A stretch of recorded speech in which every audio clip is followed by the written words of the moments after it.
नमस्कार साथियों, स्वागत है आप सभी प्यारे मित्रों का प्रबोध क्लासेज के YouTube चैनल में।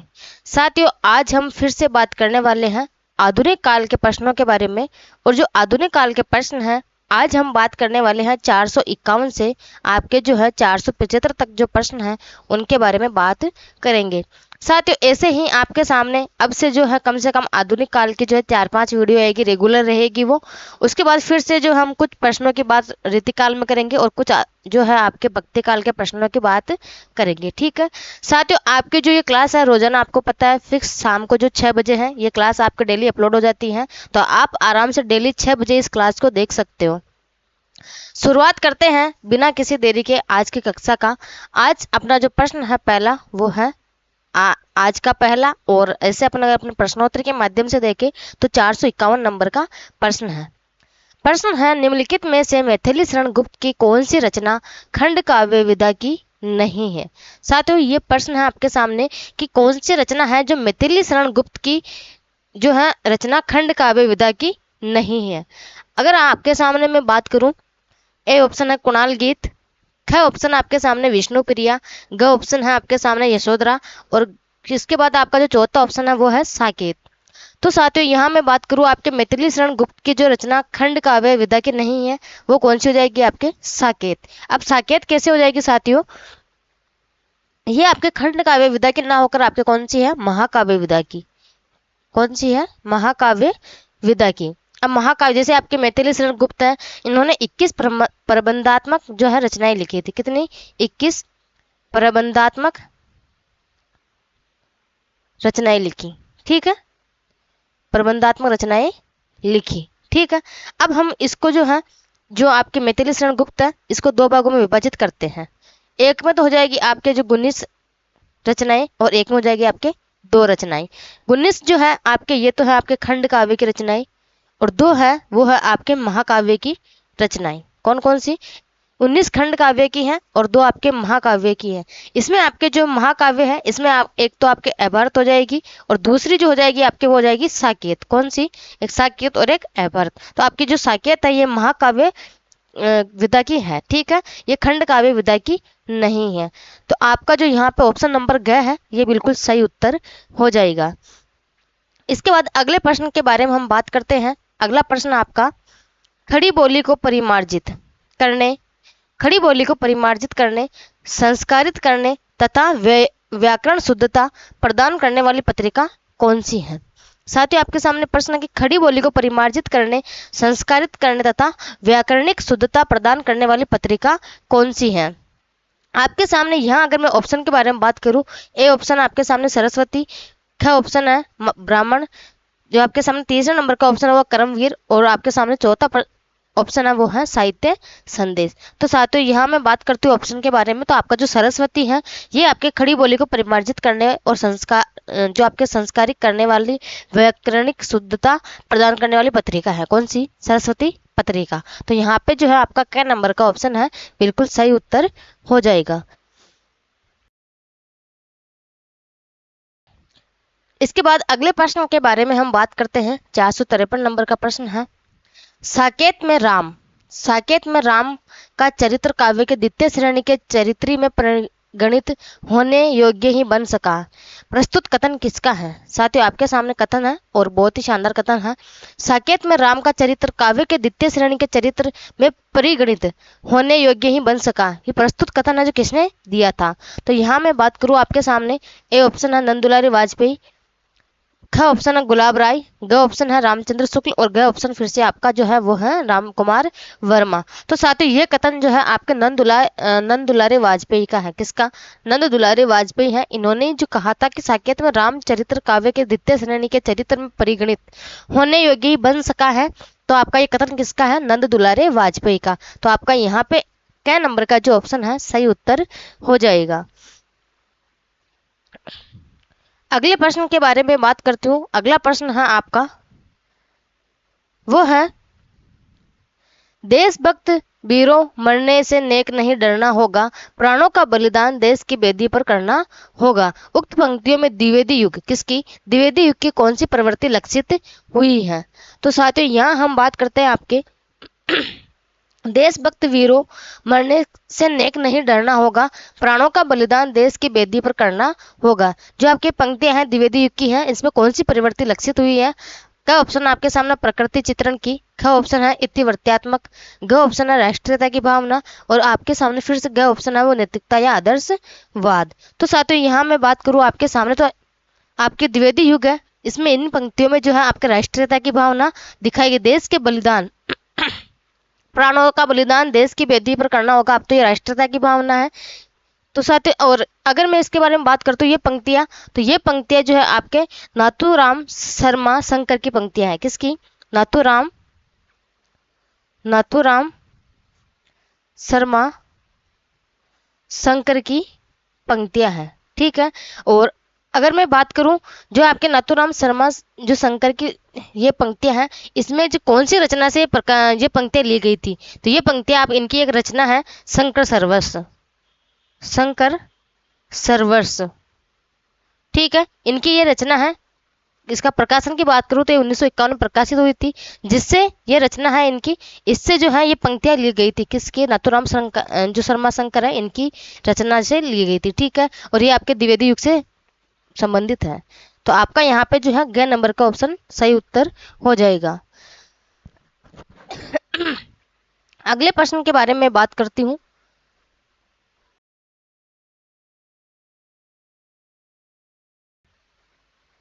अगला प्रश्न है आपका, वे धर्म वे वे धर्म से विशिष्टाद्वैतवादी विचारों में गांधीवादी और साहित्य में अभिधावादी हैं। यह कथन मैथिली शरण गुप्त के विषय में किसने कहा है? साथियों कथन है आपके सामने, और कथन क्या कहना चाहता है कि वे धर्म से विशिष्टाद्वैतवादी विचारों में गांधीवादी और साहित्य में जो है अभिवादी हैं। यह कथन मैथिली शरण गुप्त के विषय में किसने कहा है? क्या नंबर का ऑप्शन है डॉक्टर गणपति चंद्र गुप्त, क्या ऑप्शन आपके सामने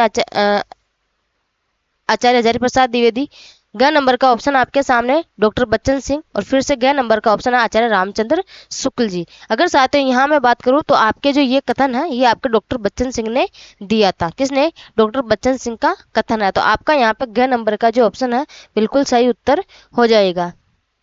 अगले प्रश्न के बारे में मैं बात करती हूँ। सर्वप्रथम किसने अपने काव्य में ग्राम गीतों का संग्रह किया? सर्वप्रथम किसने अपने काव्य में ग्राम गीतों का संग्रह किया? क्या नंबर का जो ऑप्शन है आपका महावीर प्रसाद द्विवेदी ने, मैथिली शरण गुप्त ने, ठीक है, मैथिली शरण गुप्त ने, अयोध्या सिंह हरिओद आपके उपाध्याय जो आपके हैं अयोध्या सिंह उपाध्याय हरिओद जी है, इनको हरिओद के नाम से भी जाना जाता है, और ग ऑप्शन आपके सामने राम नरेश त्रिपाठी। तो साथियों यहाँ मैं बात करती हूँ सर्वप्रथम अपने काव्य में ग्राम गीतों का संग्रह जो है यह आपके राम नरेश त्रिपाठी है, इन्होंने ही किया था। ठीक है, तो आपका यहाँ पे जो है ग नंबर का ऑप्शन सही उत्तर हो जाएगा। अगले प्रश्न के बारे में बात करती हूँ। भाषा की सरसता और चुटीले व्यंग्य की कला में उनकी अद्वितीयता का क्या कहना? व्यंग्यात्मक गद्य लिखने में उनकी तुलना केवल निराला के गद्य से की जा सकती है। बच्चन सिंह का यह कथन द्विवेदी युग के किस लेखक से संबंधित है? ये मैं बात करती हूँ साथियों आपके सामने, जो आपका ये कथन है ये किस लेखक से संबंधित है? बच्चन सिंह का ये कथन है जो किस लेखक के लिए कहा गया है? तो आपका पहला ऑप्शन है मैथिली शरण गुप्त, ख ऑप्शन है बालमुकुंद गुप्त, और ग ऑप्शन है सरदार पूर्ण सिंह, और फिर से ग ऑप्शन है गोविंद नारायण मिश्र। तो कथन के आपके सामने एक बार फिर से कथन को अच्छे से पढ़े। भाषा की सरसता और चुटीले व्यंग्य की कला में उनकी अद्वितीयता का क्या कहना? व्यंग्यात्मक गद्य लिखने में उनकी तुलना केवल निराला के गद्य से की जा सकती है। बच्चन सिंह का यह कथन द्विवेदी युग के किस लेखक से संबंधित है? तो अब मैं यहाँ बात करती हूँ, यह जो है आपके बाल मुकुंद गुप्त से संबंधित है। साथियों आपको बाल मुकुंद गुप्त को भारतेंदु युग और द्विवेदी युग के बीच की योजकड़ी माना जाता है। किसको? बाल मुकुंद गुप्त को। एक बार लिख लो, ये बाल मुकुंद गुप्त को भारतेंदु युग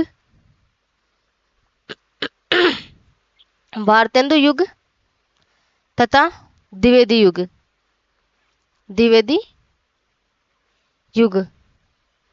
के बीच की योजकड़ी माना जाता है। के बीच की योजकड़ी माना जाता है। किसको? बाल मुकुंद गुप्त को योजकड़ी माना जाता है। ठीक है, किसको माना जाता है? बाल मुकुंद गुप्त को। तो आपका यहाँ पे जो है ख नंबर का ऑप्शन सही उत्तर हो जाएगा। अगले प्रश्न के बारे में बात करती हूँ। निम्नलिखित में से कौन सी रचना हरिओद की नहीं है? जो आपके हरिओद जी हैं उनकी रचना नहीं है। तो आपके यहाँ ऑप्शन नंबर 1 है काव्योपवन, ख ऑप्शन है काव्य मंजूषा, ग ऑप्शन है ग्राम गीत और ग ऑप्शन है आपके रस कलश। तो साथियों यहाँ मैं बात करती हूँ आपके जो काव्य मंजूषा है ये आपके जो है हरिओद की नहीं है। अगर ये हरिओद की नहीं है तो साथियों किसकी है? ये महावीर प्रसाद द्विवेदी की रचना है। किसकी? महावीर प्रसाद द्विवेदी की।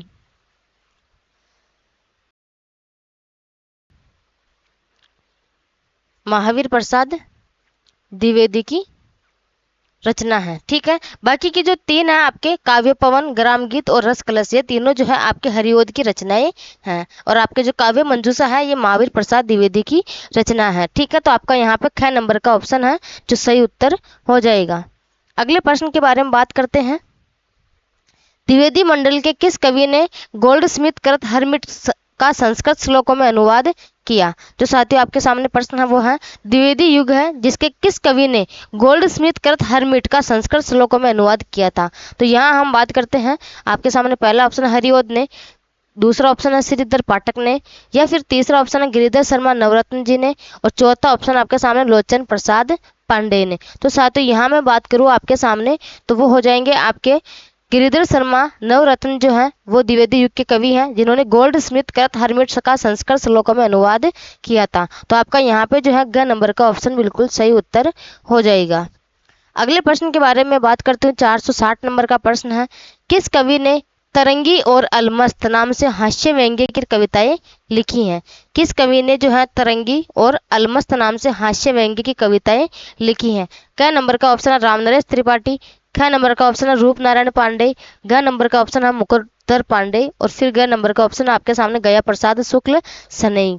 तो साथियों यहाँ मैं बात करती हूँ तरंगी और अलमस्त नाम से हास्य व्यंग्य की रचनाएं किसने की थी? तो गया प्रसाद शुक्ल सनई ने जो है आपके तरंगी और अलमस्त नाम से हास्य व्यंग्य की कविताएं लिखी थी। साथियों अगर मैं यहाँ बात करती हूँ आपके इनकी जो ये रचनाएं हैं आप तरंगी और अलमस्त नाम से, तरंगी और अलमस्त नाम से, ठीक है, ये तो है आपके हास्य व्यंग्य कविताएं। कौन सी होगी? हास्य व्यंग्य कविताएं। ठीक है, एक मैं बात करती हूँ आपके सामने प्रेम परक कविताएं। प्रेम परक कविताएं ये कौन सी है आपके? तो ये हो जाएगी आपके सनई। ठीक है, और इसके बाद अगर मैं बात करती हूँ आपके राष्ट्रीयता की, राष्ट्रीयता वाली कविताएं कौन सी हो जाएगी? तो वो हो जाएगी आपके त्रिशूल उपनाम से लिखी थी, त्रिशूल उपनाम से लिखी थी। ठीक है, आपकी हास्य व्यंग्य कविताएं तरंगी और अलमस्त से, और प्रेम परक कविताएं सनई नाम से, और राष्ट्रीयता वाली जो कविताएं हैं वो त्रिशूल उपनाम से लिखी थी। ठीक है, और आपका जो यहाँ पे तरंगी और अलमस्त है ये गया प्रसाद शुक्ल सनई ने लिखी थी। तो आपका यहाँ पे जो है ग नंबर का ऑप्शन है बिल्कुल सही उत्तर हो जाएगा। अगले प्रश्न के बारे में हम बात करते हैं। 461 नंबर का प्रश्न है, द्विवेदी युग के प्रगीतकार कौन माने जाते हैं? साथियों द्विवेदी युग के प्रगीतकार कौन माने जाते हैं? तो आपका क नंबर का ऑप्शन है रूप नारायण पांडे, ख नंबर का ऑप्शन है मुकुटधर पांडे, ग नंबर का ऑप्शन है मैथिली शरण गुप्त और फिर ग नंबर का ऑप्शन है कामता प्रसाद गुप्त। तो यहाँ मैं बात करूँ साथियों आपके सामने द्विवेदी युग के प्रगीतकार कौन माने जाते हैं? तो साथियों आपका जो यहाँ पे है मुकुटधर पांडे हैं, ये भी जो है आपके द्विवेदी युग के प्रगीतकार माने जाते हैं। और आपके अगर मैं बात करूँ मैथिली शरण गुप्त तो ये भी आपके द्विवेदी युग के जो है प्रगीतकार माने जाते हैं। तो साथियों यहाँ मैं बात करूँ आपका जो ऑप्शन रहेगा वो ख और ग दोनों रहेगा, ख और ग ऑप्शन। ठीक है, ये दोनों ऑप्शन है जो आपके रहने वाले हैं। ठीक है, तो आपका जो ये दोनों ऑप्शन है ख और ग, दोनों ऑप्शन जो आपके द्विवेदी युग के प्रगीतकार माने जाते हैं। अगले प्रश्न के बारे में बात करती हूँ। अगला प्रश्न है, नाथूराम शर्मा शंकर को भारतेंदु प्रजेंदु की उपाधि किसने दी थी? नाथूराम शर्मा शंकर को भारतेंदु प्रजेंदु की उपाधि किसने दी थी? राजा शिव प्रसाद सितारे हिंद ने, राजा लक्ष्मण सिंह ने, भारतेंदु ने, या फिर स्वयं ने दी थी? तो साथियों यह हम बात करते हैं आपके तो राजा लक्ष्मण सिंह है, इन्होंने नाथूराम शर्मा शंकर को भारतेंदु प्रजेंदु की उपाधि दी थी। किसने? राजा लक्ष्मण सिंह ने। तो आपका यहाँ पे जो है ख नंबर का ऑप्शन बिल्कुल सही उत्तर हो जाएगा। अगले प्रश्न के बारे में बात करती हूँ। अगला प्रश्न आपका, मैथिली शरण गुप्त की कौन सी रचना महाभारत से संबंधित नहीं है? मैथिली शरण की जो गुप्त की कौन सी रचना है जो आपके महाभारत से संबंधित नहीं है? गुरुकुल, सैरंध्री, हिडिंबा या फिर जयद्रथ वध।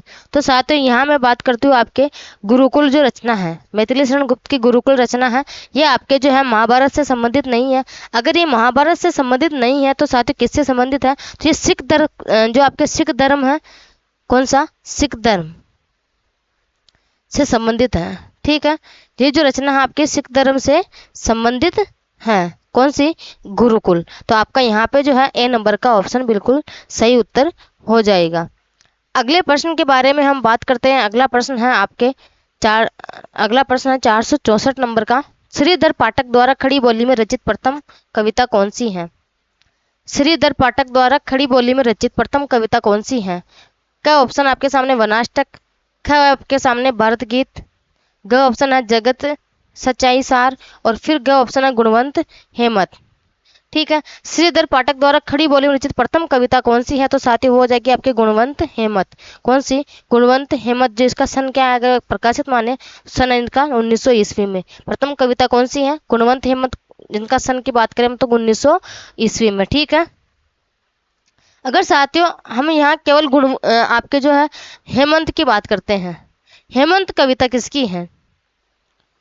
यहाँ ये गुणवंत हेमंत है जो आपके श्रीधर पाठक की है, 1900 ईस्वी में रचित है। ठीक है, अगर केवल हेमंत कविता की मैं बात करूँ, केवल हेमंत कविता ये किसकी है? ये आपके मैथिली शरण गुप्त की है। किसकी? मैथिली शरण गुप्त जी की है। ठीक है, अगर इसके सन के बारे में बात करते तो इस कविता का जो प्रकाशन वर्ष है वो बात करूँ तो 1905 ईस्वी में माना जाता है। ठीक है, तो आपका यहाँ पे जो है श्रीधर पाठक द्वारा खड़ी बोली में रचित प्रथम कविता कौन सी है? तो गुणवंत हेमंत। तो आपका यहाँ पे ग नंबर का ऑप्शन है, बिल्कुल सही उत्तर हो जाएगा। अगले प्रश्न के बारे में बात करती हूँ। साकेत को नन्हा सा सूरसागर किसने कहा है? साकेत को नन्हा सा सूरसागर किसने कहा है? ए नंबर के ऑप्शन में बात करती हूँ निर्मला जैन, ख ऑप्शन है डॉक्टर नगेंद्र, ग ऑप्शन है धीरेन्द्र वर्मा, ग ऑप्शन है विश्वनाथ प्रसाद मिश्र। ठीक है, अगर यहाँ मैं बात करती हूँ आपके साकेत को नन्हा सा सूरसागर किसने कहा है? तो धीरेन्द्र वर्मा ने कहा है। ठीक है, किसने कहा था? धीरेन्द्र वर्मा ने। तो आपका यहाँ पर ग नंबर का ऑप्शन बिल्कुल सही उत्तर हो जाएगा। अगले प्रश्न के बारे में बात करती हूँ। 466 नंबर का प्रश्न है। 466 नंबर का प्रश्न है, मनोविनोद 1882 ईस्वी के रचनाकार कौन है? जो साथियों आपके सामने मनोविनोद रचना है, इसके रचनाकार कौन है? तो क नंबर का ऑप्शन आपके सामने वो है बालमुकुंद गुप्त, ख नंबर का ऑप्शन है श्रीधर पाठक, ग नंबर का ऑप्शन है महावीर प्रसाद द्विवेदी, और फिर ग नंबर का ऑप्शन है मैथिली शरण गुप्त। तो साथियों यहाँ हम बात करते हैं मनोविनोद के रचनाकार कौन है आपके, तो हो जाएंगे आपके श्रीधर पाठक, जो है मनोविनोद के रचनाकार है। ठीक है, जो मनोविनोद रचना है 1882 ईस्वी में प्रकाशित, उनके रचनाकार कौन है? आपके श्रीधर पाठक। ठीक है, अगले प्रश्न के बारे में हम बात करते हैं। 467 नंबर का प्रश्न है, महावीर प्रसाद द्विवेदी द्वारा रचित कौन सी रचना अनुदित रचना नहीं है? महावीर प्रसाद द्विवेदी द्वारा रचित कौन सी रचना अनुदित रचना नहीं है? क्या नंबर का ऑप्शन है कान्य कुब्ज अबला विलाप, ख ऑप्शन है स्नेहमाला, ग ऑप्शन आपके सामने विहार वाटिका, और फिर ग ऑप्शन है ऋतु तरंगिणी। तो साथियों यहाँ मैं बात करती हूँ महावीर प्रसाद द्विवेदी द्वारा रचित आपकी जो कान्य कुब्ज अबला विलाप रचना है। ठीक है, ये आपके अनुदित रचना नहीं है। जो आपकी जो साथियों ये आपकी स्नेहमाला है, विहार वाटिका है और ऋतु तरंगिणी है, ये तीनों जो है आपके उनकी अनुदित रचना मानी जाती हैं। ठीक है, अगर साथ वैसे अगर देखो यहाँ स्नेहमाला है, ये किसकी रचना है? तो भर्तृहरि के, जो आपके भर्तृहरि है, भर्तृहरि। ठीक है, के श्रृंगार शतक का अनुवाद है इसमें, के श्रृंगार शतक का अनुवाद, श्रृंगार शतक का अनुवाद किसमें? स्नेहमाला में। ठीक है, इसके बाद अगर मैं बात करूं विहार वाटिका, तो इसमें अगर मैं बात करूं तो जयदेव के गीत गोविंद का अनुवाद है इसमें, जयदेव के गीत गोविंद का अनुवाद, गीत गोविंद का अनुवाद। ठीक है, इसके बाद अगर आगे मैं बात करूं ऋतु तरंगिणी, इसके अंदर क्या है? तो कालिदास के ऋतु संहार का अनुवाद है इसमें, कालिदास के ऋतु संहार ठीक है, ऋतु संहार का अनुवाद। और अगर यहाँ आपके प्रश्न जो है महावीर प्रसाद द्विवेदी द्वारा रचित कौन सा रचना अनुदित रचना नहीं है, तो आपके कान्यकुब्ज जबला विलाप है, ये अनुदित रचना उनकी नहीं है। तो आपका यहाँ पे क्या नंबर का जो ऑप्शन है बिल्कुल सही उत्तर हो जाएगा। अगले प्रश्न के बारे में बात करते हूँ। 468 नंबर का प्रश्न है, कविता करने में हमारी समझ में अलंकारों को बलात् लाने का प्रयत्न न करना चाहिए, उक्त कथन किसका है। साथियों आपका जो यहाँ बलात् शब्द है इसका अर्थ हो जाएगा बलपूर्वक। क्या हो जाएगा? बलपूर्वक। कविता करने में हमारी समझ में अलंकारों को बलपूर्वक लाने का प्रयत्न न करना चाहिए, उक्त कथन किसका है। तो आपके यहाँ जो कवि दे रखे हैं वो है आचार्य रामचंद्र शुक्ल जी का, डॉक्टर बच्चन सिंह का, या फिर मैथिली शरण गुप्त का, मैथिली शरण गुप्त जी का। ठीक है, क्या ऑप्शन है महावीर प्रसाद द्विवेदी का। तो साथियों यहाँ मैं बात करूँ आपके तो महावीर प्रसाद द्विवेदी जी के कथन है, किसका? महावीर प्रसाद द्विवेदी का।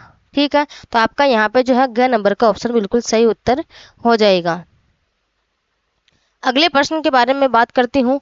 469 नंबर का प्रश्न है, जैसा कि इसके नाम से प्रकट है इसकी कथा वस्तु एक महाकाव्य क्या अच्छे प्रबंध काव्य के लिए भी अपर्याप्त है, अतः प्रबंध काव्य के सब अव्यय इसमें कहाँ आ सकते हैं। रामचंद्र शुक्ल का यह कथन किस रचना के लिए है। कथन बहुत शानदार है, वापस दोबारा देखना। जैसा कि इसके नाम से प्रकट है इसकी कथा वस्तु एक महाकाव्य क्या अच्छे प्रबंध काव्य के लिए भी अपर्याप्त है, अतः प्रबंध काव्य के सब अव्यय इसमें कहाँ आ सकते हैं। आचार्य रामचंद्र शुक्ल का यह कथन किस रचना के लिए है। तो आपके सामने क्या नंबर का ऑप्शन है? साकेत। क्या नंबर का ऑप्शन है? प्रिय प्रवास। ग नंबर का ऑप्शन है जसोदरा, और ग नंबर का ऑप्शन है जयद्रथ वध। तो साथियों यहाँ मैं बात करती हूँ आपके जो प्रिय प्रवास है इस रचना के संबंध में जो है आचार्य रामचंद्र शुक्ल जी ने कथन दिया था। साथियों ये प्रिय प्रवास जो रचना है किसकी है? तो आपके ये हरिओद की है। किसकी? हरिओद जी की। ठीक है, हरिओद जी की रचना है। ठीक है, तो आपका यहाँ पे ख नंबर का जो ऑप्शन है बिल्कुल सही उत्तर हो जाएगा। अगले प्रश्न के बारे में बात करती हूँ। 470 नंबर का प्रश्न है, द्विवेदी युग में ब्रज भाषा में रचना करने वाले लेखक थे। द्विवेदी युग में ब्रज भाषा में रचना करने वाले लेखक कौन कौन थे?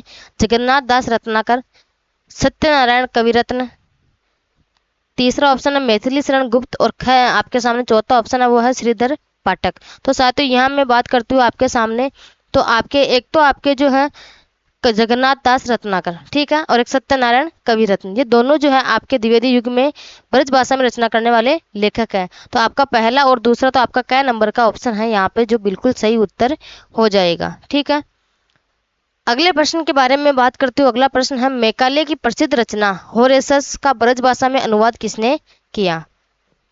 मैकाले की प्रसिद्ध रचना होरेसस का ब्रज भाषा में अनुवाद किसने किया। क्या नंबर का ऑप्शन है जगन्नाथ दास रत्नाकर ने, क्या नंबर का ऑप्शन है सत्यनारायण कविरत्न ने, ग नंबर का ऑप्शन है मुकुटधर पांडे ने, और फिर आपके सामने चौथा ऑप्शन है वो श्रीधर पाठक। तो साथियों यहाँ मैं बात करती हूँ आपके सामने सत्यनारायण कविरत्न जो है इन्होंने जो है होरेसस का ब्रज भाषा में अनुवाद किया था। तो आपका यहाँ पे जो है ख नंबर का ऑप्शन बिल्कुल सही उत्तर हो जाएगा। अगले प्रश्न के बारे में बात करती हूँ। अच्छी हिंदी बस एक व्यक्ति लिखता था, बहुत शानदार है, बाल मुकुंद गुप्त। यह कथन महावीर प्रसाद द्विवेदी ने बाल मुकुंद गुप्त के देहांत के उपरांत कहा था, लेकिन उनसे यह प्रश्न किसने किया कि सबसे अच्छी हिंदी कौन लिखता है। साथियों कथन है बहुत शानदार, मोस्ट लगा लेना। आपके सामने फिर से देखना, अच्छी हिंदी बस एक व्यक्ति लिखता था, और वो कौन है? आपके बाल मुकुंद गुप्त। लेकिन यह कथन महावीर प्रसाद द्विवेदी ने जो है बाल मुकुंद गुप्त के देहांत के उपरांत कहा था, लेकिन उनसे यह प्रश्न किसने किया कि सबसे अच्छी हिंदी कौन लिखता है। तो आपके यहाँ पे जो ऑप्शन है राय कृष्ण दास ने, ख ऑप्शन है गणेश शंकर विद्यार्थी ने, ग ऑप्शन है बाल मुकुंद गुप्त ने, और चौथा ऑप्शन है द्विवेदी जी का स्वगत कथन, यानी स्वयं का खुद का कथन है।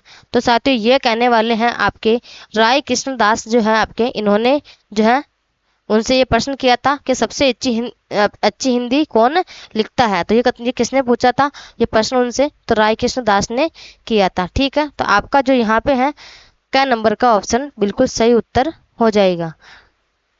अगले प्रश्न के बारे में बात करती हूँ। अगला प्रश्न है 473 नंबर का प्रश्न आपका, क्यों पले पीस कर किसी को तू, है बहुत पॉलिसी बुरी तेरी, हम रहे चाहते पटाना ही, पेट तुझसे पेटी नहीं मेरी। ये पंक्ति हरिओद की रचना किस रचना से संबंधित है?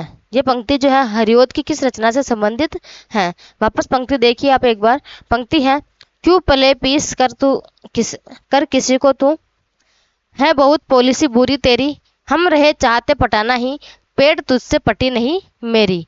तो ये पंक्ति किससे संबंधित है? हरिओद की किस रचना से? चौके चौपते, चुभते चौपते, बोल चाल से, या फिर कल्प लता से। तो साथियों यहाँ हम बात करते हैं तो ये पंक्ति आपके चौके चौपते कवि जो रचना है उनकी, उनसे जो है ये पंक्ति ली गई है। किसकी? हरिओद जी की है। चौके चौपते रचना है उनसे ये पंक्ति ली गई है। तो आपका यहाँ पे जो है क नंबर का ऑप्शन बिल्कुल सही उत्तर हो जाएगा। अगले प्रश्न के बारे में बात करती हूँ। 74 नंबर का प्रश्न है 474। अमलतास लंबी कविता किसके द्वारा रचित है? साथियों अमलतास जो है लंबी कविता किसके द्वारा रचित है? क नंबर का ऑप्शन है लाला भगवान दीन, दूसरा ऑप्शन है नाथूराम शर्मा शंकर, तीसरा ऑप्शन है राय देवी प्रसाद पूर्ण, और चौथा ऑप्शन है सैयद अमीर अली मीर। तो साथियों ये अमलतास जो है कविता ये किसके द्वारा रचित है? तो ये आपके जो है राय देवी प्रसाद पूर्ण के द्वारा रचित है। किसके द्वारा?